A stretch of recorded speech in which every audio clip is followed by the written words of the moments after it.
Muy buenos días a todos. Eh, Hoy el Colegio Colombiano de Hemodinamia tiene su sesión mensual de los webinar, que es el programa de educación médica que hace la asociación nuestra como gremio de cardiología intervencionista en Colombia. El webinar de hoy es IBUS en la era moderna. Tenemos aquí la participación de dos conferencistas internacionales. Está el doctor Pablo Salinas, que hará su introducción de la visión integral, de las imágenes de ultrasonido intravascular en esta era moderna. Y en la siguiente sesión continuará el doctor José María de la Torre Hernández con el foco, digamos, puesto en tronco de la coronaria izquierda. Es una, digamos, iniciativa con el fin de poner al día lo referente al IBUS. Hay unos cambios, digamos, de evidencia en el tiempo y en la técnica. Y definitivamente lo que hacemos en cardiología intervencionista, los que nos dedicamos a este campo, es tratar de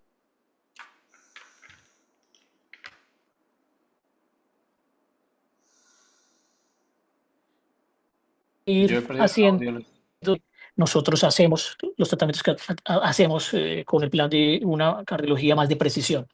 El doctor Pablo Salinas es un colega con amplia experiencia, más de 12 años, publicado más de un centenar de artículos tiene, digamos, en su currículum. Trabaja en el Hospital Clínico en San Carlos, en Madrid, pertenece al grupo del staff de los hemodinamistas de allí y se ha especializado en intervención coronaria compleja, oclusión crónica, y tiene un especial interés en la imagen intracoronaria. Lidera actualmente unos estudios como son el REVASEC, el registro de revascularización secundaria, y el TROMPA, también dedicado al ámbito del tromboembolismo pulmonar. De Por manera que, favor. Pablo, adelante. ¿Esta facturita? Sí, por favor. ¿Placa o a nombre de empresa? Sí. ¿Alguien tiene un audio? Por favor, silencien el audio para permitir escuchar al doctor Salinas. Adelante, Pablo. ¿Me regala el mío número de cédula? NIT. Deme un segundo. Emilio, Bien. creo que Pablo, hay... Sí, sí, ¿quieres que comience ya? sí, adelante, Pablo. Puedes empezar. ¿Me escucharon la presentación, Sí, sí, te Pablo? escuché. No, es que Ah, bueno, escuchaba ok. un audio Bueno, de una tercera persona, quizás un un asistente que tenía el audio sí, sí. conectado. Bueno, Ya, ya, está bien. Vamos a mirar cómo.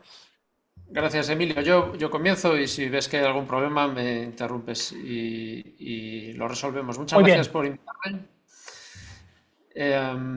Voy a intentar en 25 minutos hacer un resumen de lo que sería una introducción a la interpretación de las imágenes, pero sobre todo porque eso lleva una vida. Finalmente, por muchos cursos que hagamos, al final es la práctica lo que te hace aprender realmente el uso de la imagen. Y el mensaje más importante que quiero transmitiros es la sistematización del uso. Es decir, todos estos buenos resultados que el IBUS consigue no los consigue de una forma mágica por introducir el catéter en el cuerpo del paciente, sino por la interpretación que nosotros hacemos de las imágenes y cómo nos cambia la actitud. Entonces, lo importante es sistematizar el uso y reaccionar al IBUS y tomar decisiones basadas en el IBUS. Y por eso explicaremos un algoritmo de uso del IBUS que incluso con conocimientos básicos puede funcionar, porque lo que vamos a hacer es repetir varios ítems. Y finalmente pues veremos algunos escenarios tradicionales de uso de IBUS, un poquito de evidencia, y daré paso al doctor de la Torre que hablará del tronco coronario, que quizás es el escenario donde más ha brillado el IBUS. Entonces, para aquellos que no conozcan el IBUS, básicamente el símil es el de un murciélago que navega en una cueva que está oscura con ultrasonidos. Pues de igual manera, nosotros vamos a pasar un catéter por ese conducto y ese catéter va a emitir ultrasonidos. Los ultrasonidos van a rebotar de forma axial y vamos a tener cortes. Parece que no está escrito. ¿Y qué tengo que hacer? Escribirse allá en ese escanearlo allá. Bueno, Hay que, entonces si quiere hagámoslo normal y ya lo hago. hay que mutear a todo el mundo, excepto a Paul. Y quizás el que Sí, esté Natalia, coordinando por la favor. transmisión puede mutear a todos los participantes. Continúo. Como decía, el catéter lo que va a hacer es cortes tomográficos, cortes axiales. Vamos a tener una imagen de este tipo. Entonces, esta imagen hay que entenderla. Hay muchos elementos, aunque puede parecer sencilla, y aunque muchos de vosotros quizás ya lo conozcáis, yo voy a insistir en explicar todos los elementos. Lo primero es el catéter. El catéter es el círculo central. Y si el catéter de IBUS es un sistema rotacional que funciona como un faro que gira, va a tener un artefacto de la guía. Si el sistema es digital, Philips, para entenderos, no va a tener este artefacto de la guía. Es este artefacto que marco aquí en morado. Luego podríamos tener otra guía en el vaso, por ejemplo, es una bifurcación, hemos metido otra guía coronaria. Esa guía lo que va a dar es un artefacto metálico con reverberación, es esta zona blanca que deja una sombra posterior. Todo lo que está cerca del catéter, digamos, sería el lumen, y es el lumen hasta la interfase con el siguiente tejido que tiene una diferencia de densidad. Como veis aquí, pues hay una diferencia de densidad. Todo lo que está por dentro sería el lumen, es decir, sangre. Podemos dibujar otro círculo, que es ese círculo negro grueso, a través de la elástica. La membrana elástica es la capa más interna de la adventicia y marca el diámetro externo del vaso. Todo lo que está entre medias del lumen y la elástica será placa. Lo llamaremos carga de placa si lo usamos en porcentaje. Podríamos medir volúmenes también si lo hacemos en formato tridimensional. Y esa placa de dentro, de la línea azul y fuera de la línea verde, la vamos a describir en relación a cómo es el aspecto de la adventicia. Si la placa es de aspecto similar a la adventicia, la vamos a llamar fibrosa. Si es menos intensa, como aquí, la vamos a llamar, vamos a decir que es una placa blanda o fibro lipídica. Y luego puede haber hojas muy blancas con sombra posterior. Veis aquí esta imagen blanca que deja una sombra posterior. Eso será calcio. Hay algunas placas fibrosas que también pueden dejar sombra y otros elementos que dejan sombra, pero típicamente imagen blanca con sombra posterior será calcio, porque el ultrasonido no pasa el calcio. Después de entender eso, vamos a ver cómo veremos otras imágenes interesantes y también estandarizar. Entonces, ¿cuándo hacemos IBUS? Hacemos IBUS en general cuando queremos. Típicamente lo usábamos cuando veíamos imágenes borrosas o imágenes no claras. Y yo, por ejemplo, en este caso, pues tenía una imagen de tronco con una lesión ambigua, quizás no severa, pero dudosa, y tenía una compresión sistólica en la DEA y no quería hacer una guía de presión porque me parecía que no iba a ser fiable, entonces decidí hacer un IBUS. Hoy en día sabemos ya que el IBUS salva vidas, no es ya que mejore resultados pequeños en restenosis o en expansión de estén, sino que ya tenemos datos de supervivencia en lesiones complejas. Pero bueno, esto es un escenario común en el que usamos IBUS. Lo que hicimos fue medir un área mínima luminal, que era de 3,38, y decidimos tratar a este paciente, por ejemplo. Es un escenario en el que decidimos usar IBUS. De forma sistemática, cuando hagamos IBUS antes de la intervención, antes de poner un stent, vamos a ver 3 ítems, que son... hay varios algoritmos. En la OCT tenemos el MLD, que sería Morphology Lumen Diameter. Este es el algoritmo de Boston, que es Distance Definition Diameter 3D, da igual. Lo importante es que miremos siempre estos 3 elementos, es decir, vamos a mirar la longitud, vamos a ver qué tipo de morfología placa hay y qué diámetro tenemos. La longitud, en general, si hacemos pullback automático, motorizado con los sistemas Boston, vamos a tener la longitud muy fácil dibujando una línea o entre los bookmarks o simplemente mirando los frames, que también es un indicador de milímetros. Con los sistemas nuevos avanzados, el Avigo Plus, tú pones unos marcadores al inicio o al fin de la zona de interés y te va a medir automáticamente la longitud. Si tenemos sistemas tipo Philips, lo que le ayuda es un sistema de corregistro que va a medir la angiografía y luego tú pintas sobre tu recorrido y te va a dar la longitud, en este caso 32 milímetros. La definición de la placa es lo más interesante, ¿no? Es ver qué estamos viendo realmente en ese vaso. Entonces, lo primero que debemos conocer es que puede haber artefactos. Típicamente en los sistemas de Boston lo que puede entrar es aire en el catéter, porque hay un espacio entre la vaina y el catéter de imagen, y podemos tener burbujas como a la izquierda. El aire no dejará pasar el ultrasonido y tendremos una imagen negra. Y luego a veces tenemos artefactos de rotación, como podéis ver aquí en el lado derecho, que eso es de efecto de giro, muchas veces por tortuosidad. Eso sería artefacto y por lo tanto no es interpretable. Esto es una placa que, como decíamos antes, es fibrolipídica. La dibujo aquí. Esto sería lumen, aquí está el artefacto de la guía. Esto es una capa fibrosa más intensa, una capa fibrosa menos intensa, por lo tanto más lípido en esta zona.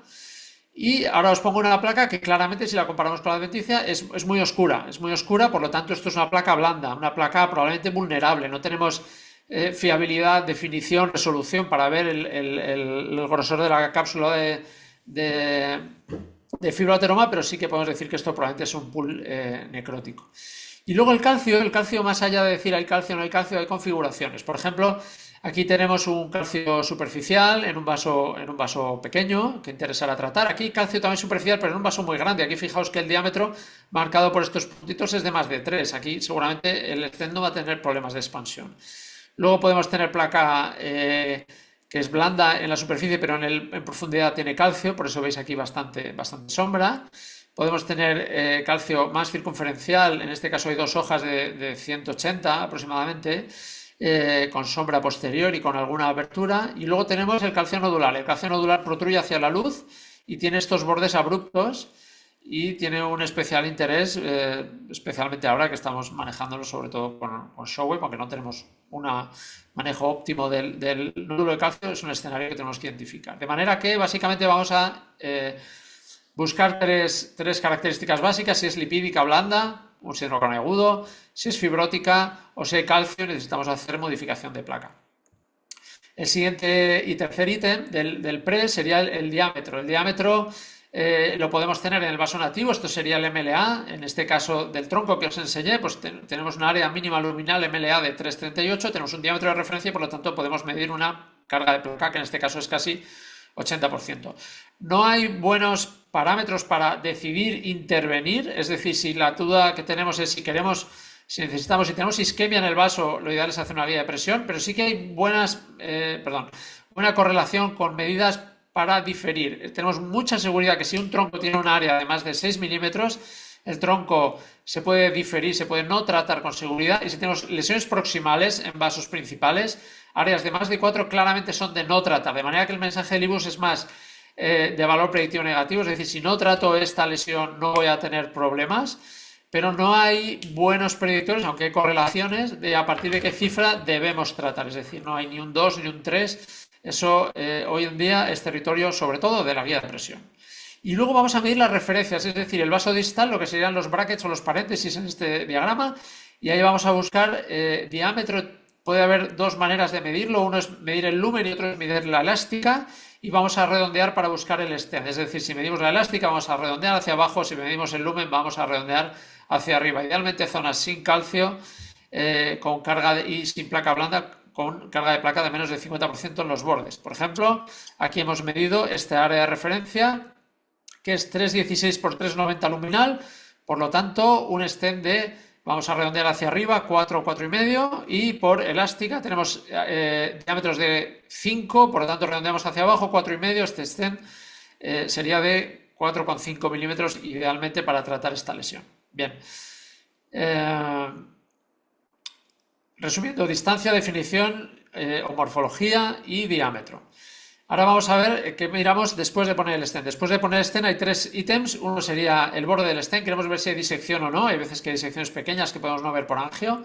Si tenemos una disección de este tipo, pues probablemente la queremos tratar con un stent. Hay un punto de corte también en la longitud de la disección. Si es más de 2 milímetros en el eje largo, también es un factor a favor de tratar la lesión. El segundo ítem es la posición. La posición se ve mejor con OCT, pero el IBUS puede ver malas posiciones relevantes, es decir, he puesto un stent demasiado pequeño para el tamaño del vaso o no lo he expandido lo suficiente. Y en general la vamos a tratar cuando es visible en el IBUS y claramente si es más de 1 milímetro. Aquí veis una semiluna de mala posición que habría que manejar con un balón grande, un balón de posdilatación. Y luego la expansión. La expansión es el parámetro aislado más importante y en este caso, por ejemplo, pues veis la diferencia del área de referencia 7,8 al área de referencia distal y es 68%, ¿no? Lo vamos a medir en porcentaje sobre el área, no sobre diámetros. Hay un número absoluto que es 5,5, en general deberíamos conseguir 5,5 en todos los vasos y de modo, comparativo con el área de referencia, 80%. Eso sería lo ideal, ¿de acuerdo? 5,5 en número absoluto y 80. En el caso del tronco, que es especial, hay unos criterios derivados del estudio Excel, que daría otros números absolutos porque son segmentos más proximales y más relevantes, por lo tanto 10 para el tronco, 7 para la DEA y 6 para la circunfleja. Para el resto de vasos medios distales 5,5 al menos, si es más, mucho mejor. Resumiendo, bordes del stent a posición y expansión del stent. Esta es una figura que me gusta, es de un consenso europeo ya de hace unos años, pero resume muy bien todos estos parámetros que hemos discutido. Y una cosa que pueden hacer, nosotros no lo hacemos, pero es hacer un informe estandarizado. Es decir, podríamos tener en nuestro informe pues unos ítems sobre distancia, definición, diámetro y sobre bordes a posición y expansión que nosotros podríamos llevar al informe de hemodinámica. Esto tiene más interés a nivel de investigación y nosotros en general lo contamos de modo narrativo en angioplastia. Pero bueno, esto es un modelo de informe que si les interesa pues pueden usar para tener una base de datos mínima de datos de IBUS. ¿Y por qué hacer imagen? ¿Cuál es la evidencia que lo soporta? Voy a concentrarme en los últimos años, porque realmente este año pasado, el año 2024, fue el año de la imagen intracoronaria, sin duda. Es el año que ha posicionado la imagen en el panorama de una forma definitiva. Y solo he traído estudios con endpoints realmente duros. Esto es un estudio de la base de datos inglesa, angioplastias de tronco 2007-2014, fijaos, 11.000 angioplastias, simplemente mirando si se hacía imagen o no se hacía imagen, un 3% de reducción absoluta de la mortalidad a 12 meses. No estoy hablando de restenosis, no estoy hablando de diámetros, no estoy hablando de placas, estoy hablando de mortalidad. Se muere un 3% menos de pacientes. Es muy difícil reducir la mortalidad en números absolutos hoy en día en cardiología. Otro estudio, el IBUS XPL Ultimate, que es un metaanálisis de 2 estudios comparativos a nivel paciente, muerte cardíaca, reducción a la mitad de la mortalidad, un 1% de reducción absoluta. Como digo, muy difícil reducir mortalidad hoy en día. También otros parámetros, pero mortalidad. Pues muy duros usar IBUS o no usar IBUS, pero no solo usar IBUS, sino realmente lograr criterios de optimización. Es decir, cuando has usado IBUS y has logrado los criterios de optimización, esos que hablaba, 80% de expansión sobre todo, el paciente va a ir bien, a diferencia de un paciente que no se logra esos criterios de optimización. No solo usar el IBUS, sino aplicar el IBUS para mejor resultado. Y luego está el Renovate Complex PCI, que me gusta porque es un estudio pragmático en el que se comparaba imagen, valía OCT, valía IBUS, comparado con angiografía. Aquí era un endpoint combinado de target vessel failure, o sea, no solo mortalidad, y una reducción del 5%. 5% también la reducción de mortalidad casi a la mitad. Un estudio relevante porque era, digamos, académico, usaba cualquier tipo de imagen intracoronaria. Hay un estudio de base de datos sueca, 7.000 pacientes, lesiones proximales, también, como veis, mortalidad, 1% de reducción, 1% en TLR, pero en mortalidad un 3%, muy parecido a la base de datos inglesa de tronco, también lesiones proximales, reducciones de 3% de mortalidad en el seguimiento. Y veis que todas las diferencias están al principio, las curvas van paralelas. Lo que hacemos, lo hacemos en la sala y el IBUS nos ayuda a hacer mejor la angioplastia. Stent trombosis, reducción, parámetros asociados con reducción de mortalidad en angioplastia es usar imagen intravascular. Sigo el OCT-IBUS, es una comparación entre IBUS y OCT, no hay superioridad de ninguno de los dos sistemas, por lo tanto imagen es importante, la mayor evidencia está en el IBUS, como veis aquí en este metaanálisis que compara IBUS, angio y OCT, hay muchos más estudios de IBUS frente a angio y por lo tanto la evidencia es más fuerte para el IBUS, pero ahora mismo la recomendación es genérica de imagen intracoronaria y no necesariamente IBUS, varios parámetros, se puede analizar en profundidad, pero no voy a entrar. De manera que, en resumen, guías europeas de síndrome coronario crónico 2024, en cualquier lesión anatómicamente compleja, recomendación 1A, es decir, hacer en todos los casos IBUS o OCT, recomendaciones americanas para las guías de síndrome coronario agudo, recomendación 1A también para reducir eventos isquémicos en tronco, lesiones complejas. Similares recomendaciones en todos los casos. Es decir, llevamos toda la vida haciendo angioplastia sin IBUS, pues lo estábamos haciendo mal. Y ahora que lo sabemos, pues lo que tenemos que hacer es generar ese cambio para hacer más angioplastias con IBUS. Está claro que no vas a pasar a hacer el 100% de las angioplastias, pero bueno, nosotros en nuestro centro, por ejemplo, el 25% de las angioplastias ya se hacen con IBUS. Imaginaos que hubiéramos creado la angioplastia ahora. Si hubiéramos creado ahora el diseño, cómo hacer una angioplastia, la estaríamos haciendo con imagen.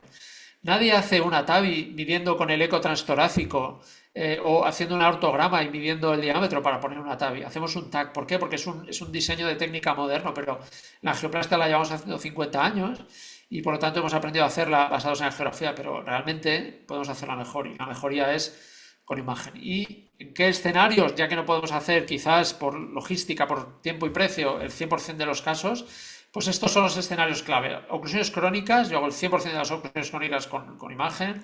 En casos de complicaciones es muy importante, especialmente IBUS, muchas veces no quieres digamos, inyectar contraste si hay una disección. Si tienes pacientes con fallo renal hoy en día, lo que hacemos nosotros es Esto da para otra charla completa, pero básicamente es usar muy poco contraste, son angioplastias con 10, 12, 15 mililitros de contraste en total, basados en IBUS completamente. Si tienes dudas en la angiografía, no sé lo que veo. Y desde luego, de forma imprescindible, en fallo de stent y angioplastia de tronco, bifurcaciones y en general cualquier angioplastia compleja, de esto hablará más el doctor de la Torre. En la CTO lo usamos ¿por qué? Porque no podemos inyectar anterogradamente, hay disecciones sistemáticamente. Yo lo uso casi siempre que tengo dudas y también de rutina después de pasar la guía hiperdilatar. Todos son lesiones largas donde hemos demostrado reducción de mortalidad, todas las CTOs al final stentas largo. Y luego hay técnicas específicas, por ejemplo, la identificación del capo. A veces no vemos por dónde sale exactamente la CTO, ahí es útil. También para facilitar el CAR cuando hacemos retrógradas si es complejo y se puede hacer también para reentrada guiada por IBUS. En fallo de stent, no sé si conocéis, pero hay modernas clasificaciones que superan la de Meran, que básicamente lo que buscan es ver si hay un componente mecánico, infraexpansión o fractura, o biológico, que es hiperplasia neointimal o neurosclerosis, y luego las combinaciones de ellas. Esto es importante porque el tratamiento va a ser diferente. Por ejemplo, aquí, en la imagen de IBUS de la izquierda, lo que tenemos es un vaso grande con un stent pequeño. Ahí lo veis pintado en la imagen, y aquí tenéis otro ejemplo en OCT, más complejo todavía con 2 capas de stent. Lo que tenemos son stents que no están expandidos al diámetro adecuado. El primer trabajo tiene que ser mecánico de expansión, y si hay algo que limite la expansión por fuera calcio, aunque no es este caso, debemos sobreexpandir, usar herramientas láser o Shockwave que nos permitan penetrar. Y luego, si lo que tenemos es hiperplasia no intimal, en este caso el stent está bien bien expandido, es grande, aquí también lo veis en el OCT, y lo que tenemos es un crecimiento de tejido no intimal. Ahí lo que hay que hacer es manejar esa biología del tejido no intimal, balón de corte, balón de fármaco o nuevo stent. En complicaciones, por ejemplo, esto es un caso largo que voy a resumir mucho, pero básicamente hay una disección con un catéter AL del ostium de la córnea derecha. Metemos una guía que va a falsa luz, lo comprobamos por IBUS. Aquí veis que la luz está comprimida, es el riñón, el círculo que se ve al lado izquierdo. Y hay una manera muy sencilla de resolverlo, que es poner un IBUS estacionario en la falsa luz e intentar meter una guía. Entonces vamos a mirar ese riñón, esa zona de verdadera luz que está comprimida, y en el momento que yo veo que mi guía entra en la verdadera luz, lo estáis viendo aquí, esa zona brillante, pues yo ya sé que esa guía está en la verdadera luz, está con éxito. Entonces puedo cambiar incluso el IBUS a esa guía, y ahora veo la misma imagen de disección con el IBUS en la verdadera luz. Confirmo de esta manera, confiabilidad del 100%, no tengo ningún riesgo de ocluir estentando en la falsa luz o de continuar maniobras que me van a complicar, estento y logro un resultado de salvar el caso, ¿no? Este paciente tiene luego una oclusión distal del ADP, pero bueno, hemos resuelto la complicación y la elevación del ST que tenía. El escenario de bajo contraste está muy de moda. En general hay muchas maniobras para las que usamos contraste que no son necesarias, y básicamente podemos guiar todo con referencias angiográficas, herramientas también de la fluoroangiografía, el roadmap, por ejemplo, el sistema de Philips, y realmente solo necesitamos 2-3 inyecciones, una basal si vamos a hacer el roadmap, una para colocar el stent bien y evitar el geographical miss, y una inyección final que podemos llamar un shot de Gall, ¿no? Para comprobar que realmente esa angioplastia se hizo y que había buen flujo, ver que no haya trombo. El flujo no lo podríamos valorar correctamente. Y básicamente con esto podríamos tener en 3 inyecciones, como digo, 10-15 contraste, todas las información requerida, el resto con IBUS. ¿Y qué es lo que viene? Un poquito por hacer una mirada hacia el futuro, ¿no? Tenemos ya catéteres de IBUS con el Near Infrared Spectroscopy, que es un sistema que ya es comercial, que es capaz de detectar lípido dentro de la placa, incluso detrás del calcio. Aquí veis que hay una placa de calcio con opacidad posterior, pero está viendo esta imagen amarilla, es lípido a través de la placa detectado por infrarrojos, y esto ya nos ayudaría directamente a buscar esta placa vulnerable, y nos metemos en el terreno de la placa vulnerable y el lípido. También hay derivados de FFR basados en la volumetría que te obtiene de la imagen, en este caso OCT, pero también se podría hacer con IBUS, y nos daría un valor parecido al QFR, pero más importante porque tenemos información tridimensional del vaso y por lo tanto teóricamente sería más fiable. Y también tenemos catéteres híbridos que dan imagen de IBUS y OCT. Esto es un catéter que en España al menos no es comercial, pero en Japón sí, y tendríamos simultáneamente imagen a la izquierda de IBUS, a la derecha de OCT, con las ventajas de los 2 catéteres en un mismo catéter. Y finalizo aquí con un resumen. 3 cosas importantes. Uno, hay que hacer IBU regularmente para mejorar la experiencia y la capacidad de interpretación. Si no lo hacemos de forma regular, el día del caso muy complejo vamos a tener una imagen que no vamos a saber interpretar. Dos, hay que integrarlo, hay que tenerlo en el flujo de trabajo, que la enfermería lo sepa montar, que lo sepa manejar, que haya, si se quiere, un técnico de IBUS o un experto de IBUS que vaya a los casos a ayudar. Y básicamente que todas las herramientas se puedan manejar desde dentro de la sala. Yo tengo un mando y no me tengo que quitar los guantes en ningún momento para trabajar y hacerlo. Eso acelera los tiempos y al menos quita la restricción esta que algunas personas tienen. No, va a ser muy largo hacer un IBUS. Y luego cambiar, realmente cambiar la mentalidad. Es decir, antes pensábamos, bueno, voy a hacer un caso excepcional, voy a hacer IBUS. No, no, no, no. Yo ahora lo pienso al revés. Este caso suficientemente simple, es decir, tengo el 99% de la información basada en la geografía como para no hacer imagen intracoronaria, porque si no, el default debería ser hacer imagen intracoronaria. Y luego, para resumir, un poco recalcar el uso estandarizado. Usaremos IBUS de forma basal si queremos valorar la severidad de la estenosis solo en el tronco, el resto de vasos no es el escenario ideal para decidir.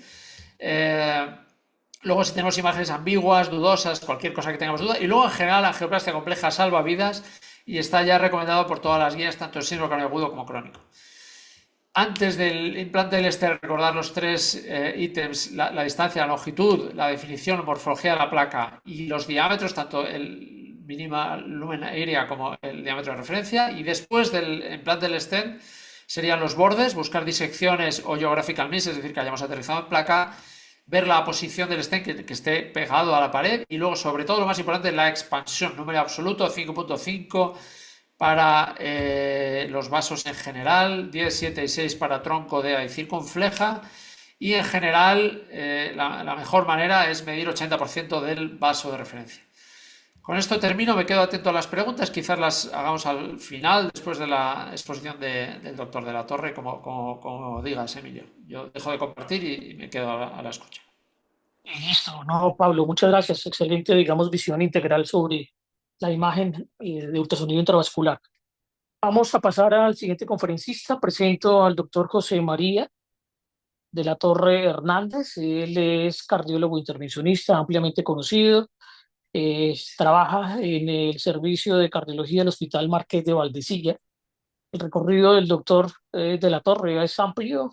Lo seguimos desde que se educó en Salamanca, luego en Cantabria, estuvo como fellowship en Mount Sinai y en Boston. Y actualmente es el vicepresidente de la Sociedad Española de Cardiología y vinculado como editor de la revista de la Sociedad Española. Entonces, doctor de la Torre, adelante. Muchas gracias. Bueno, pues es un placer estar con nuestros amigos y colegas de Colombia, ¿eh? Y bueno, pues después de Pablo, pues la verdad es que ya tengo cosas muy concretas que decir, porque ya muy, no tantas, porque él muy claramente ha explicado lo que la imagen aporta desde la interpretación, el uso ya específico en lesiones concretas, la optimización, los beneficios, pero me voy a centrar en el tronco, que es lo que yo siempre pues, he hecho un poco más, ¿no? Me he dedicado más en los últimos años. Lo primero que está claro es que la revascularización del tronco tiene que ser optimizada, ¿eh? Y la optimización del tronco exige no solamente hacerlo bien, sino primero una buena indicación. Utilizar técnicas de modificación de PAC cuando proceda, utilizar stents con buena validación. Y luego es muy importante, lo señalo en rojo, entre otros puntos que pueden ver ahí, el uso de imagen intravascular, sobre todo de IBUS más que de OCT en el tronco. ¿Y por qué? Porque el IBU nos va a permitir evaluar la extensión de enfermedad, si la enfermedad se extiende hacia los ostium de DAICX, cómo es la enfermedad del tronco, si más ostial, más distal, difusa, planificar la preparación de la placa en base a la calcificación que podamos ver, decidir si uno o dos stents, muy importante. Luego el sizing, ¿no? El tallaje, qué tamaño de stents, qué tamaño de balones para la optimización. Y luego finalmente comprobar que está bien expandido, posicionado, lo que ha mostrado Pablo, pero yo a nivel ya del tronco. Veremos luego que ha demostrado ventajas pronósticas, su utilización, pero el IBUS no es una vara mágica que tú la metes en una arteria y ya va bien las cosas. Tienes que medir, cumplir criterios y entonces es cuando se produce la mejoría. De entrada, en la geografía para el tronco a veces es engañosa y es necesario utilizar imagen, como en este protocolo nosotros hicimos el estudio de litros ya hace años, que encontró el valor de 6 como un valor de exclusión. No como tan, es un valor no específico de isquemia, pero sí de sensibilidad, o sea, de exclusión. Más de 6 es muy raro que ese tronco sea isquémico. por debajo de 5, digamos, es bastante probable que se isquemia. Entre 5 y 6 puede ser dudoso y por eso recomendamos la fisiología en esos casos, ¿no? Siempre tomando el contexto del paciente. Es una figura de un documento de consenso que vamos a liberar pronto, ¿no? Que hemos realizado en los últimos 2 años. Esta figura viene de este documento también y aquí se ven las ventajas de la imagen en el tratamiento del tronco en cuanto a la definición de la enfermedad, de los landing zones para los stents, la longitud de stent, los diámetros de stent, el tipo de placa que nos puede además estar influenciando en la preparación de la misma, la técnica de stent. Este documento saldrá pronto, como les digo, nos ha costado tiempo hacerlo, es un consenso de expertos y será muy útil porque se centra en la imagen y en el tronco. Por ejemplo, cuando uno o dos stents, la geografía nos puede dar una orientación, pero el IBUS es muy preciso. Cuando la circunfleja ostial es más de 4 de luz, no hay nodo clasificado, no es una placa estratificada, pues se puede ir con un provisional stenting, solo con un stent tronco DEA y ver cómo queda. La preferencia por dos stents de entrada, pues por la geografía ven ahí una serie de características, pero por IBUS, pues una circunfleja de tamaño respetable que tiene una luz de menos de 4 con carga de placa, con nódulo calcificado, etcétera, pues probablemente sea mejor dos stents. El tallaje, esto lo hago en una serie de gráficos que he hecho yo porque ilustra mucho cómo lo utilizo, ¿no? En la lesión ostial, el tallaje se hace si el stent del tronco es largo, pues el diámetro sería la parte referencial del tronco y la longitud del tronco como tal, asomando en la aorta pues 1 o 2 milímetros. Pero a veces el tronco es muy corto. Y aquí recomiendo llevar el stent de DEA hasta el ostium, aunque sea una lesión solo ostial, porque un stent muy cortito puede embolizarse. Entonces sería el tamaño de stent a la DEA, el tamaño de la de stent anterior y luego una optimización proximal con balón para ajustar al tamaño del tronco. En el medio cuerpo, lo mismo, si el tronco es largo, se ajusta por el tamaño de la luz de referencial del tronco, pero si el tronco es corto, mejor llevar el stent desde descendente anterior hasta el tronco, eligiendo el stent por la DEA y llevando con un balón de optimización proximal el stent al tamaño que corresponde en el tronco.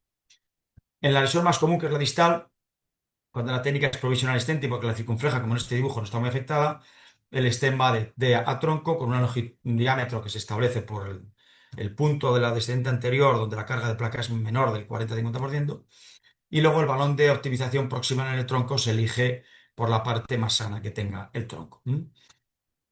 A veces el tronco se va abriendo hacia la aorta, hace una especie de embudo. No pretendamos entonces llevar el stent hacia el ostium porque se nos va a quedar sin aposicionar. Va a ser muy difícil llevar un stent de 4, de 4,5 a más de 6. Con lo cual, aquí el stent hay que dejarle que llegue solamente a una parte del tronco donde la luz está en torno a 4 o 6, no más.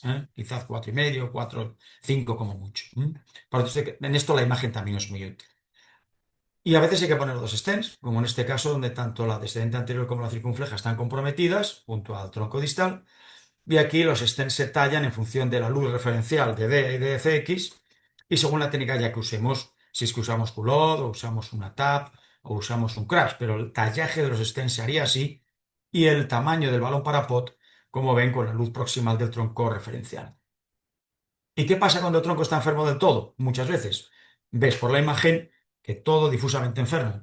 Aquí lo que nosotros solemos tomar, y es empírico, es un 80% del área de vaso más pequeño del tronco. Ahí está dibujado.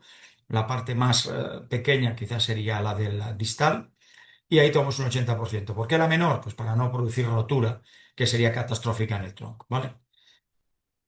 La optimización. Nosotros publicamos en un intervention un documento en el que aportamos una serie de criterios de optimización. Los voy a resumir luego uno a uno, con lo cual paso rápido estas figuras de la publicación, para ostial, medio, distal en provisional y distal en doble, y voy a ir poco a poco. Primero, cobertura. La clave es que el borde distal del stent, donde acaba en descendente anterior, la carga de placa sea de menos del 50%. Si es más del 50%, es que no hemos elegido bien la longitud del stem y a lo mejor hay que añadir un stem y tenemos la imagen de la derecha donde hay buena cobertura. Disecciones distales. Cuando la disección distal al stem es de más de 2 milímetros de longitud y más de 60 grados, consideramos que hay que implantar un nuevo stem. Si por el contrario es menor de 60 grados y muy cortita, menos de 2 milímetros como en la derecha, podría dejarse sin un nuevo stem. Podría ser una disección residual que no sería un problema. No obstante, las disecciones distales al stem siempre son más problemáticas que las proximales, muchas veces por el flujo, y por lo tanto hay gente que no quiere dejar ni la más mínima disección. Bueno, pero si es de esta entidad, se podría considerar no stentar adicionalmente. La posición es importante, obviamente, como el stent viene muchas veces del stent anterior, no llega a posicionarse al tronco y aunque a veces os dilatamos, el tronco es muy grande, lo decíamos en las diapositivas previas, entonces siempre que la mala posición sea de más de 0,5 milímetros y se extienda más de 1 milímetro, yo siempre hay que corregirla. Y hay que corregirla porque, como veremos, muchas veces luego cuando tengamos que volver a intervenir casos como estos, si nos encontramos con un stent que no está bien posicionado en el tronco, el propio catéter puede chocar y deformarlo, o una guía que metamos para hacer un procedimiento en otro sitio puede ir por la luz falsa. Por la luz, más que falsa, por fuera del stent. La posición se puede dejar como razonable. Imaginaos que hemos puesto un stent de 3,5 y el tronco mide 5 y pico, 6. Bueno, si la posición es de menos de 0,4 y menos de 1 milímetro de larga, pues se podría ya establecer ahí un límite y decir, mira, ya no voy a seguir más porque además el stent lo he llevado a un tamaño ya muy grande, ¿no? Por lo tanto, ese sería el límite de tolerancia. Lo ideal es la posición completa, pero este sería un límite de tolerancia para troncos ya muy grandes. ¿Por qué ocurre la mala posición? Pues como he dicho antes, el estén lo llevamos desde la descenta anterior y en este caso, por ejemplo, mide 3,5, pero cuando lo llevamos al tronco, el tronco es más grande y por lo tanto queda mal apuesto. Por eso se hace siempre una dilatación proximal en el tronco para llevar el estén al tamaño de la luz del tronco. Y otra muy importante que lo valoramos en el último run que hagamos con el IBUS es ver si el estén no está deformado en la parte proximal, en la parte aortostial, como en este ejemplo, ¿no? Ahí está deformado, a la derecha no. ¿Por qué se deforma? Pues muchas veces cuando tiramos de un balón que hemos utilizado para retirarlo, el catéter guía se mete un poco en el tronco y puede aplastar la parte proximal del estén, o cuando estamos retirando una guía enjaulada.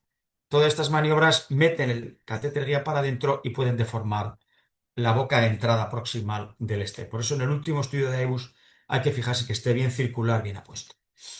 Y en cuanto a la expansión, que es lo más discutido, hay ver un ejemplo a la izquierda mal expandido, a la derecha bien expandido. ¿Qué criterios? Bueno, pues se habla mucho de luces, ¿no?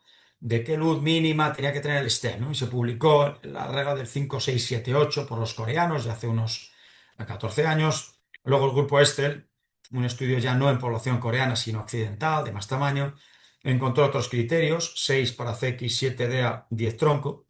Más recientemente, el grupo también coreano aumenta sus puntos de corte y le sale 6 circunfleja, 8 DEA, 12 en el tronco. Y lo que nosotros vamos a proponer desde el consenso que vamos a publicar es rangos de valor. Consideramos que en el tronco ese rango debería estar entre 10 y 12. Luego cada paciente tiene su anatomía, su tamaño corporal. No es lo mismo una mujer pequeña de 80 años que un hombre grandote que mida 1,90 m, obviamente. Por lo tanto, hay que considerar rangos. Para la DEA sería entre 7 y 8, la circunfleja no estentada, una luz de más de 4. Y en el caso de dos stents, sería 10, 12 de nuevo para el tronco, 7, 8 más o menos para DEA, 6, 7 milímetros cuadrados para el stent de circunfleja. Esto sería un poco lo que vamos a considerar y sería lo más razonable, integrando todo lo que conocemos. Por otro, el checklist cuando hagamos el tronco es, al final, evaluar desde distal y ver si el borde distal hay placa residual, si hay disección hematoma, pasar luego al cuerpo del stent y ver si está bien expandido, y finalmente llegar al borde proximal, ya en el ostium con la aorta, y ver que está bien apuesto y que no está deformado, ¿no? Todo esto merece la pena, pues hay múltiples registros, ¿no? Que han demostrado, ya Pablo ha enseñado alguno, cómo utilizar el IBUS en el tronco, en la angioplastia del tronco, mejora los resultados en términos de eventos importantes. Son registros, obviamente hay sesgos, eso es inevitable. Nosotros hicimos uno hace ya unos años, el más grande hasta aquel momento y los sigue siendo los mayores, con 505 pacientes con y sin IBUS macheados estadísticamente, donde vimos una mejor evolución con el IBUS, sobre todo en los troncos distales y de una manera muy llamativa cuando se utilizaban dos stents.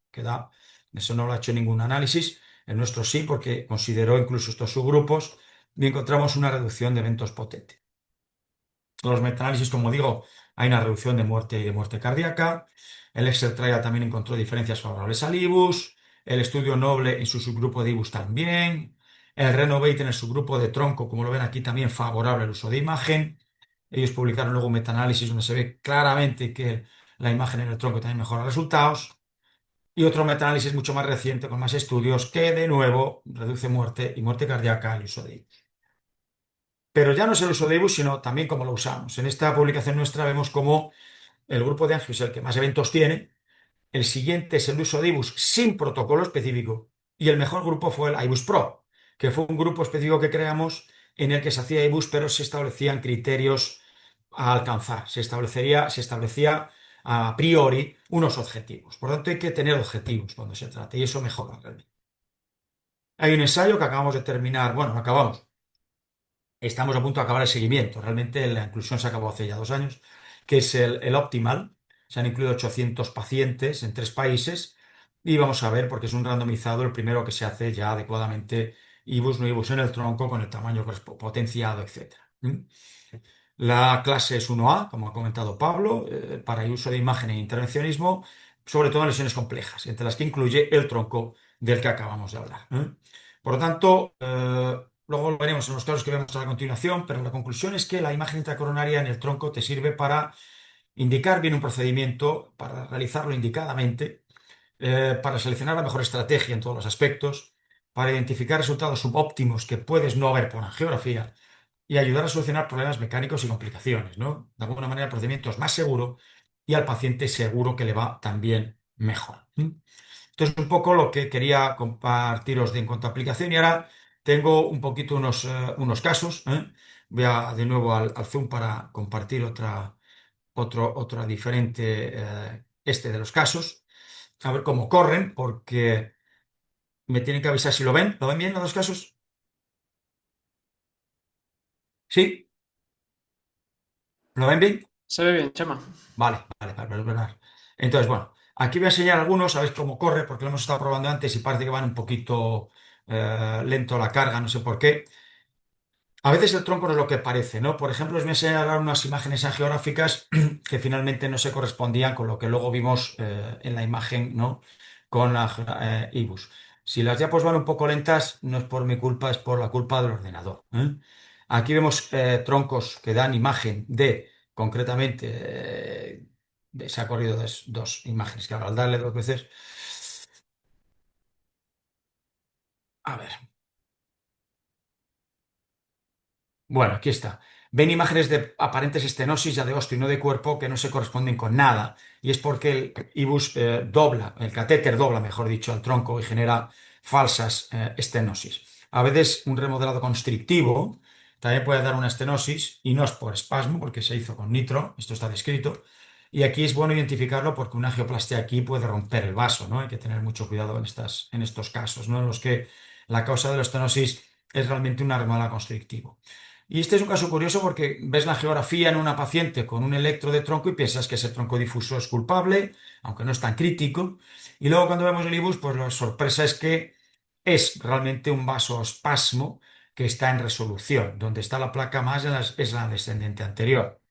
En el siguiente IBUS verán cómo, esperando, con más nitro y esperando dándole tiempo, el tronco adquiere un buen tamaño y donde hubo que poner estenes en D proximal, que es donde estaba la placa. Realmente, con la geografía sola, sin imagen, es probable que un intervencionista hubiera ido precipitadamente a estentar ese tronco y hubiera puesto un gran stent. Miraros el tronco a la derecha, si lo estáis viendo en vídeo ahora, como pues no tiene patología prácticamente. Uno o dos stents.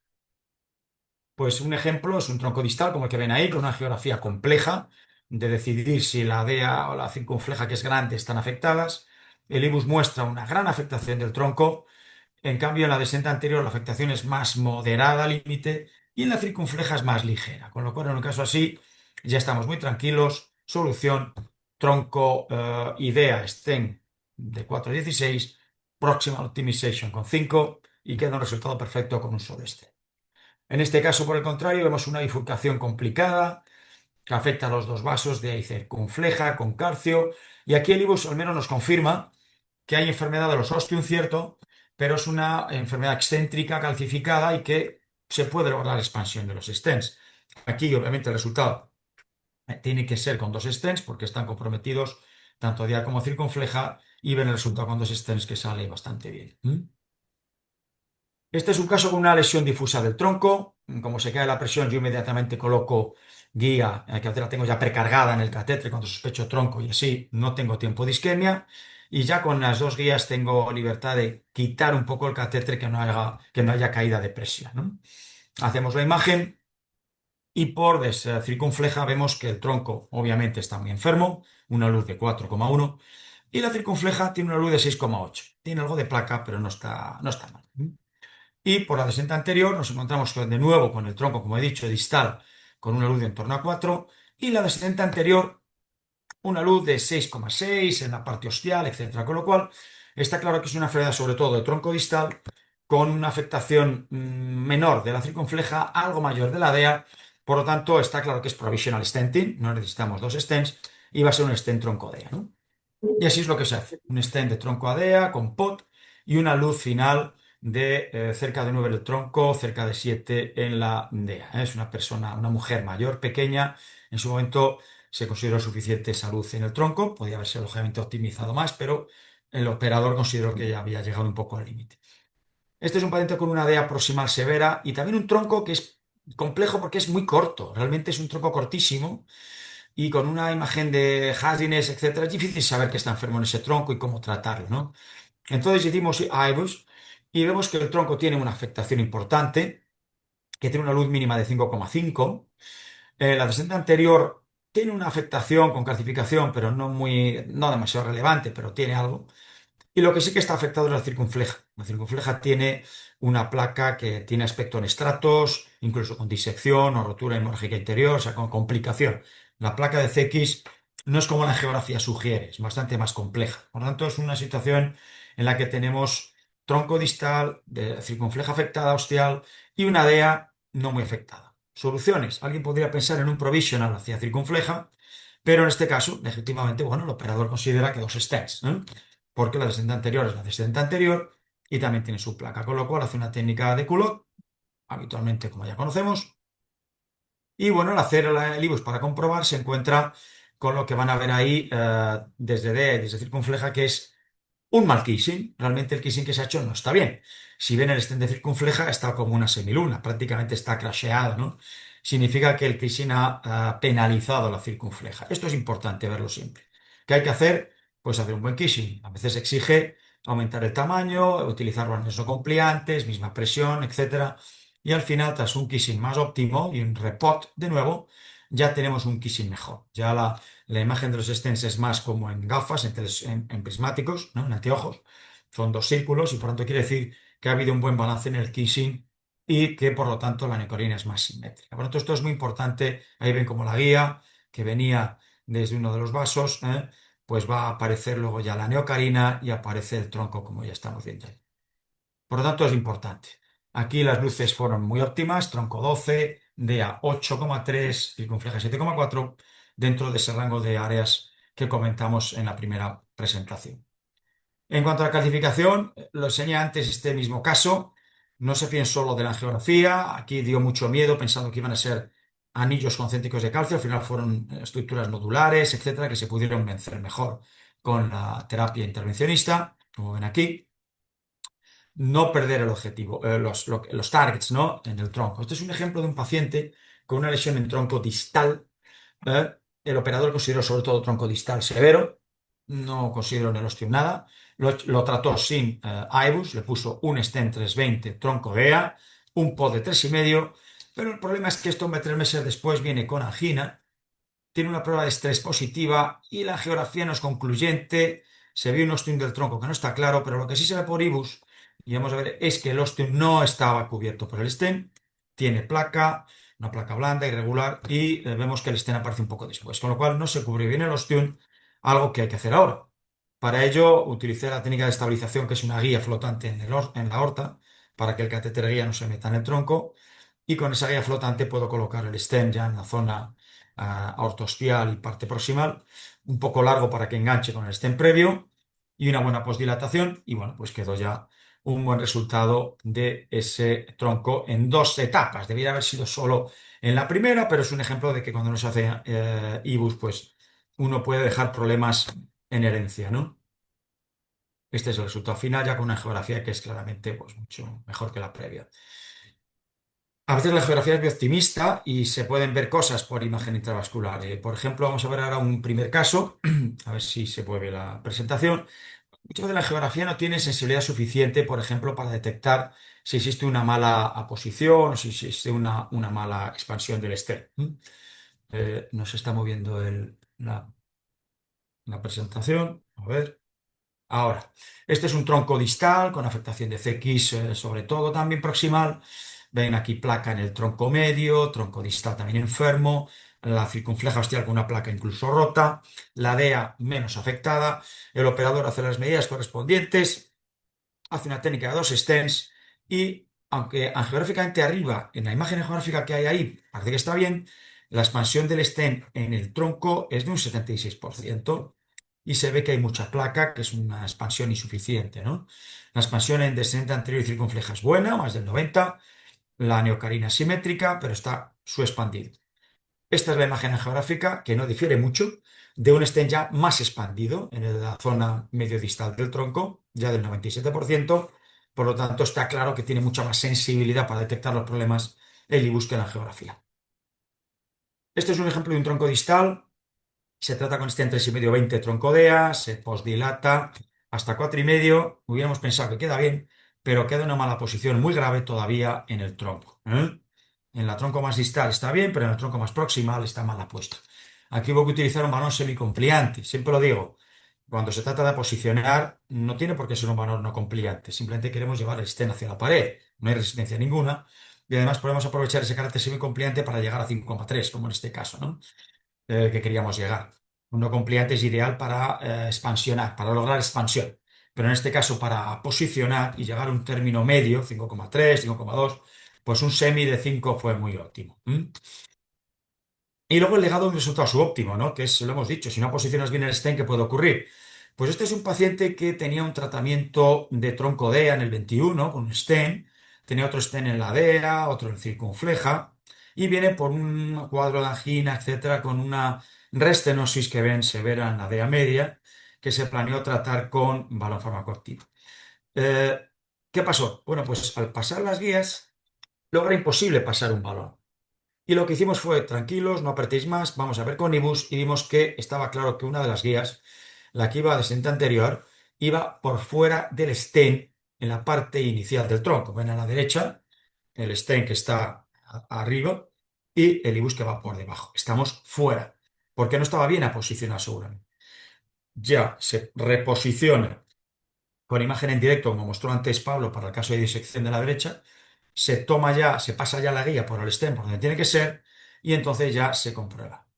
Si hubiéramos seguido haciendo maniobras, pues podríamos haber provocado una deformidad del stem al intentar pasar balones, etcétera. Aquí en este caso se hizo un buen pot, ya en este caso digamos que es un pot diferido en el tiempo, ¿eh? Y entonces ya viendo con el IBUS que está ya bien posicionado el stem, ya podemos ir a la lesión actual, que es la DEA media, donde se hizo un tratamiento con balón de fármaco. Aquí vemos el resultado ya óptimo. Aquí un ejemplo de un estén antiguo troncodea, como la guía que queríamos utilizar para tratar circunfleja. Aquí está yendo por fuera del estén en el primer tramo del tronco, como se ve arriba, en la imagen de la izquierda. Y como la guía, una vez reposicionada, ya va por dentro del estén, tal y como se comprueba en las imágenes de IBUS que vemos arriba. Por lo tanto, esto es importante. Dejar todo en buena situación antes de salir, lo decíamos antes de la deformidad del stent. Este es un IBUS final que demuestra que el stent se ha deformado mucho. Miren la imagen que está enmarcada en rojo, que el stent está colapsado debido al empuje del catéter guía, y como a la derecha ya hemos hecho un repot y le hemos reconformado, que es importante. Y luego, incluso en la situación más emergente, ante dudas, hay que hacer imagen. Ejemplo, esta geografía tan catastrófica en la que se ve cómo se produce una disección que se extiende del tronco hasta la descendente anterior, hasta la diagonal concretamente. La situación es inmediatamente urgente. Yo pasé una guía muy rápido, esto fue hace ya muchos años, pero la guía no sé muy bien dónde estaba porque no me avanzaba bien distalmente. Y bueno, pues hicimos IBUS y vimos que estaba en luz falsa. Imaginen que hubiéramos estentado aquí, hubiéramos podido producir un problema tremendo, ¿no? Entonces, con la imagen dejando el IBUS ahí a la entrada, pudimos rápidamente pasar una guía por la luz verdadera, que está colapsada. El IBUS en la derecha ya está en la luz verdadera. Por fuera está la luz falsa, que es mayor. Esta imagen recuerda a una disección coronaria espontánea. Y este es el resultado ya después de estentar, que la mujer nos aguantó y fue bien. Por tanto, las conclusiones que leí antes son las que repetiría ahora, que no está de más hacerlo.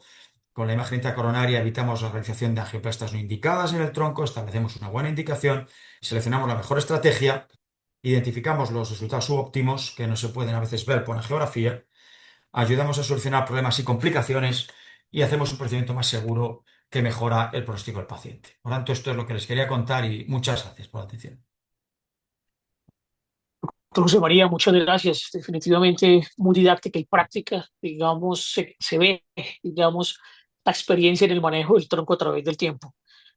No sé si alguien aquí unidos tienen alguna pregunta, la podemos abrir el micrófono para escuchar alguna inquietud. Mientras tanto, quiero preguntarle a Pablo, IBUS y fisiología coronaria, ¿en qué escenario creerías que definitivamente deberíamos acompañar la imagen con fisiología?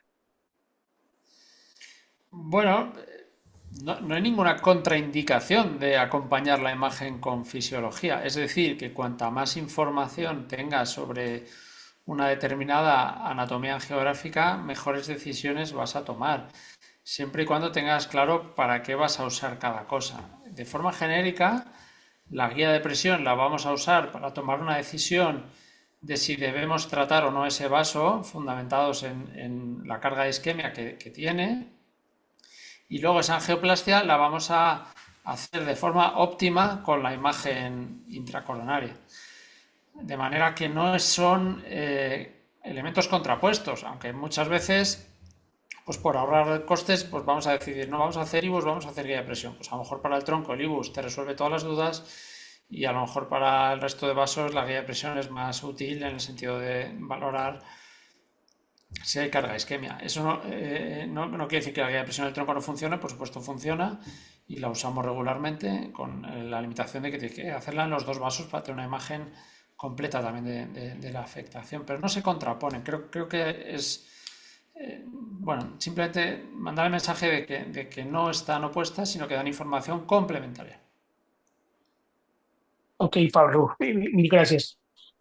Doctor de la Torre, yo no Sí. sé si los troncos grandes, el IBUS tenga alguna limitante. O sea, ¿qué haces cuando hay un tronco grande y de pronto la imagen no ayuda?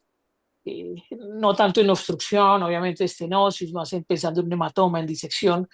¿Sí? ¿Qué podrías decirnos de esto? El tronco, hombre, el tronco grande para la OCT sí que es un problema, porque no vas a poder limpiar de sangre ese tronco. Para el IBUS no es tanto, porque, hombre, yo troncos he hecho muchísimos IBUS y es raro que sea de más de 8 milímetros de luz, ¿no? Es muy raro, ¿no?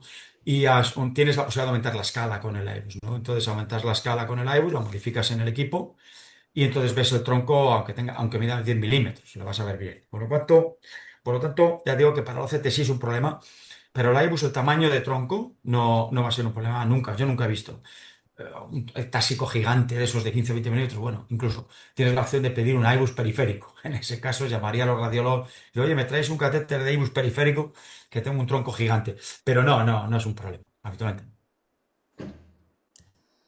Muy bien, ¿alguna pregunta del auditorio? ¿Alguna inquietud de los colegas Hola, buenos días. intervencionistas? Sí. Doctores, muchas gracias por la presentación. Yo tengo una pregunta para los dos. ¿Qué predictores utilizan de oclusión de la rama lateral cuando van a hacer angioplastia con técnica de provisional stent?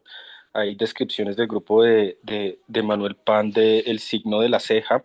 Y en esos escenarios en donde tienen estos predictores, ustedes deciden cambiar su estrategia de provisional stent a técnica de dos stents o prefieren ir con técnica de provisional stent e intentar un bailout con un tap si el ángulo lo permite u otra técnica?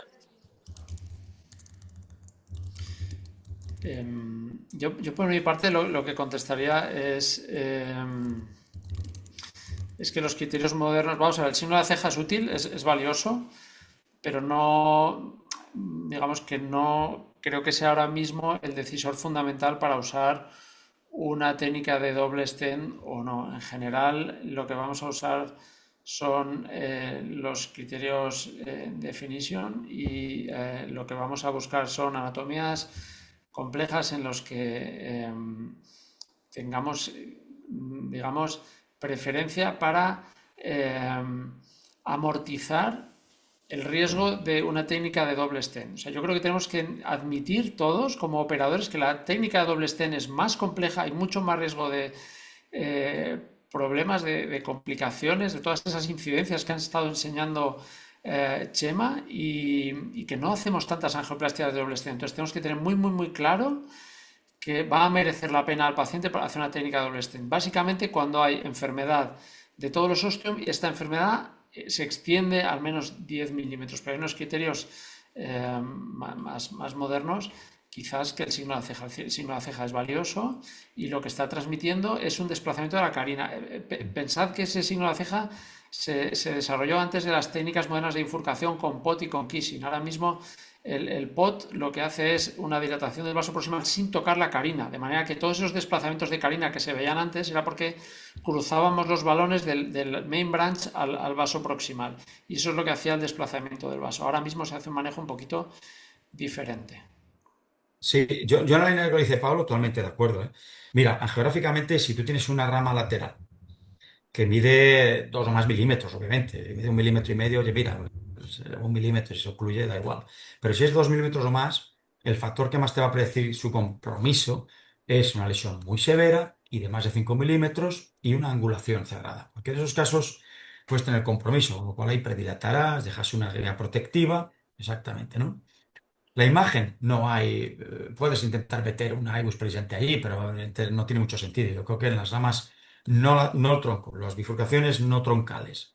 Cuando la rama lateral es meritoria, 2 milímetros o más de diámetro, y tiene una estenosis muy severa, hablo de severa de verdad, 90, 90 y pico por ciento, ¿no? No un 70, 60.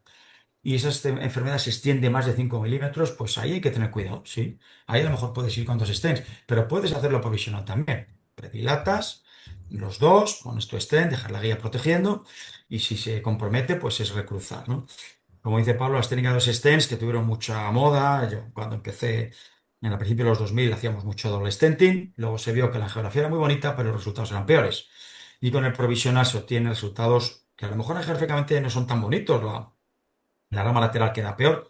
Pero hoy día, por ejemplo, con el balón de fármaco, nosotros utilizamos mucho balón de fármaco para darle a las ramas laterales y esos resultados mejoran en el seguimiento y tienes unos resultados clínicos mucho mejores. Entonces nosotros, desde que tenemos balón de fármaco, utilizamos menos dos stents todavía que antes y no hay que preocuparse por dejar una restenosis residual del 40, al 30, incluso el 50, si la has baloneado con fármaco, porque eso mejora, ¿no? Y en el tronco, la circunfleja, que es un vaso ya más relevante, por lo que he puesto antes, cuando tú tienes una circunfleja con una lesión ostial que geográficamente es claramente más del 50, que en el IBUS la luz es menos de 4, que tiene, se extiende hasta 10 milímetros en la CX proximal, pues sí, a lo mejor hay dos stents, es mejor que un provisional con un solo stent de entrada. Pero bueno, ya te digo que hoy hay más herramientas para hacerlo y como dice Pablo también, el pot actual que hacemos bien hecho evita mucho esas carinas, porque lo de la ceja no era más que la angulación, solamente es un surrogado de la angulación, ¿no? Las de 90 grados se tapan menos que las cerradas y pues son las cerradas las que tienen más ceja, es un surrogado del ángulo. ¿Alguna otra pregunta del auditorio? Yo tengo aquí, doctor Chema, una duda Sí. de la manera como pudiese tratarse un síndrome coronario agudo del tronco. Mm. En algunos centros, pues hay la disponibilidad, pero en otros no del IBUS. ¿Cuál recomendación en su experiencia para hacer lo más sencillo sin IBUS un tronco? Es Fíjate que difícil, pero yo hago IBUS en el tronco aunque sea agudo, es más, y es cuando es agudo hasta lo hago más, porque tengo que garantizar un resultado muy bueno en ese paciente y no me cuesta nada. Lo ha dicho Pablo muy bien antes. Si el sistema está integrado, es que te cuesta nada. O sea, estás diciendo a la enfermera, vete preparando la EBUS y mientras tú estás prácticamente pasando la guía, ya está preparada la EBUS. Con lo cual es pasar la guía y decir, el EBUS, sí, por favor. No hacemos retiradas automáticas en el tronco, sobre todo si es severo. Muchas veces a veces incluso predilatamos un poquito para que haya más flujo. Estamos hablando de un síndrome con agudo. Y una vez que tienes ya flujo y está más tranquila la cosa, puedes hacer una IBUS para ver si vas a poner un esteno 2, calcio, etcétera. Nadie pone un IBUS si la lesión del tronco es un 90%, 99%, o si el flujo es TIMI 2. Primero predilatas la guía, rápido dilatas y cuando ya hay un flujo, una situación más tranquila, puedes pasar a un iBus que puede ser manual, con un pullback rápido y ya centrado. Pero yo en situación aguda hago tanta imagen como en estable, incluso a veces más, porque ya te digo, el resultado tiene que ser muy bueno. ¿Eh? ¿Se hace gráficamente solo? Pues sí, se puede hacer, como todo, pero yo en situación aguda, la diferencia es que aquí muchas veces dilato antes con balón para que el paciente esté en mejor condición y entonces ya puedo hacer un IBUS. Muy bien, muy bien, muchas gracias. Finalmente, darles los agradecimientos, es decir, ha sido una sesión muy nutritiva con información y experiencia. Agradezco esa generosidad siempre de ustedes desde allí con el apoyo de nuestra sociedad nuevamente. De manera que yo creo que estamos en las 8:10, hubo una participación de más de 60, digamos, invitados en lo que he visto aquí. De manera que a pesar de la hora para nosotros ha sido muy bien convocada la reunión. Muchas gracias, doctor Chema y Pablo.